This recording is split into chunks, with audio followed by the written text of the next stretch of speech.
ঘুমটা ভেঙে গেল হঠাৎ। বাইরে কি ঝড় হচ্ছে? দাপাদাপি করছে জানলার পাল্লা দুটো, মাঝে মাঝে বিজলি ঝলকাচ্ছে।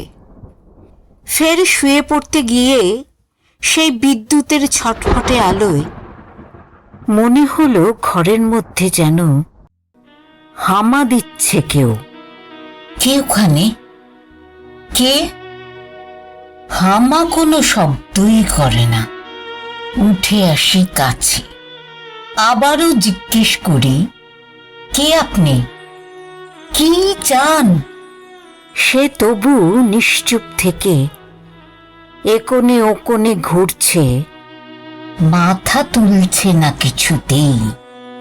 চোখে চোখ নয়।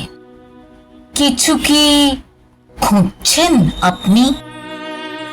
শুনতে পাচ্ছি, খুঁজছি খুঁজছি ঠিকই, খুঁজতে তো হবেই। পেলেই বেরিয়ে যাব নিজে নিজে হেঁটে। কি খুঁজছেন?